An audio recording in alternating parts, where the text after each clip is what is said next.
Dereliction of duty. Kamala Harris blaming the border crisis on, I guess, herself, since she got appointed to deal with this by President Joe Biden. New York City declaring a state of emergency. J.D. Vance is taking it to his opponent, running for the Senate, and he's pointing out a very simple fact.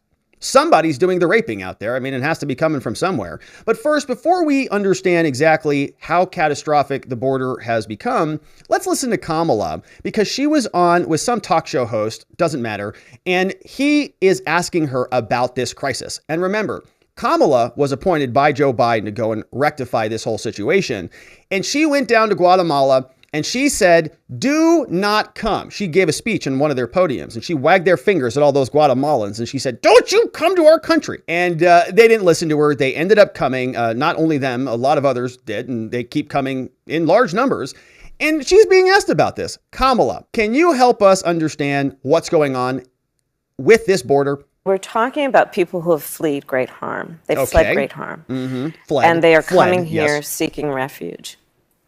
And talk about political theater. I mean, playing games with people's lives, with their lives. You know, there were mothers with sleeping babies getting off those buses. Oh, the buses are the problem. And I just think it's an absolute dereliction of duty. If you see a problem and if we agree that we need to address it, then if you're a leader, participate in a solution. Wow. Right? When we first came in That's office, a great idea.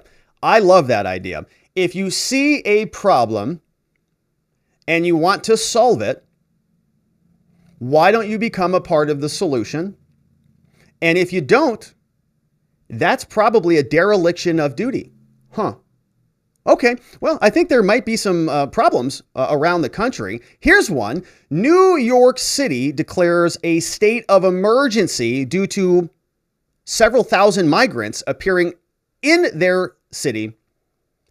New York Mayor Adams making the declaration saying New Yorkers are very angry. We didn't choose this. It's not our responsibility, and we need help. New Yorkers are angry. I am angry too. We have not asked for this.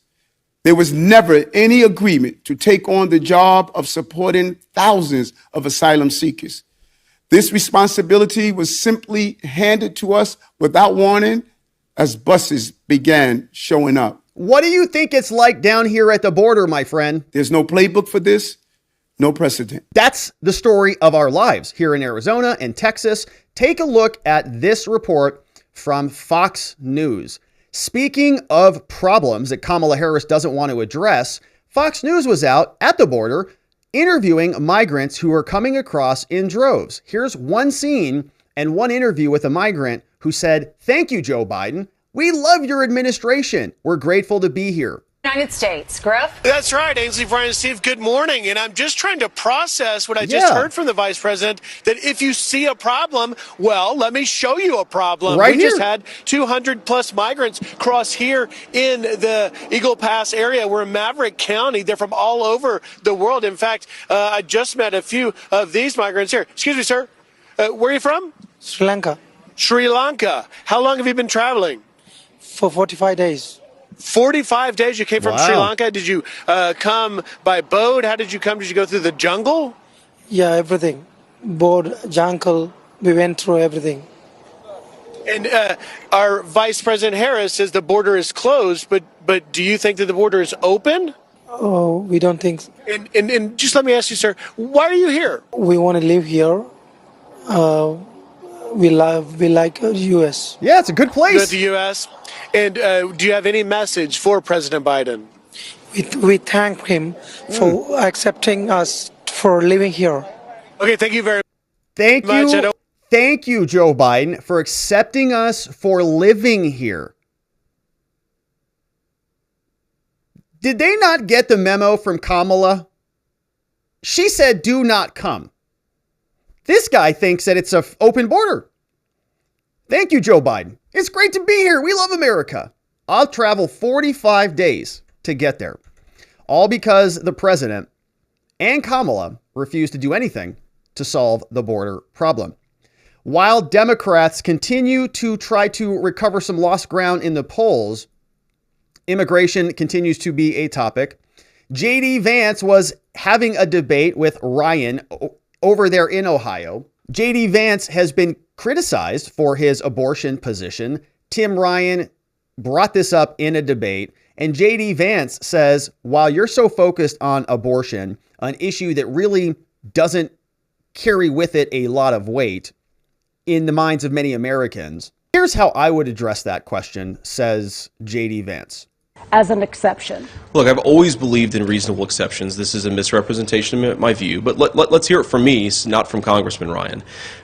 I absolutely think the 10-year-old girl, the case that we've, of course, heard a lot about, an incredibly tragic situation. I mean, look, I've got a 9-year-old baby girl at home. I cannot imagine what that's like for the girl, for her family. God forbid something like that would happen. I have said repeatedly on the record that I think that girl should be able to get an abortion if she and her family so choose to do so.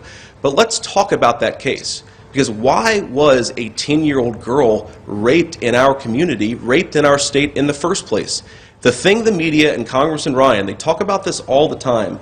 The thing they never mentioned is that poor girl was raped by an illegal alien, somebody that should have never been in this state in the first place.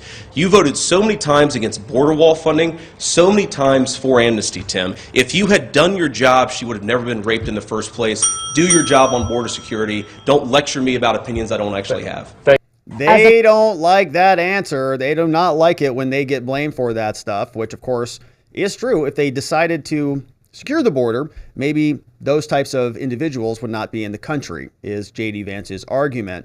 And of course, I think we skipped over this clip here, but as you saw, Tim was making the point that people care about abortion, and that was a main subject in JD Vance's debate, but that's not really what many Americans care about.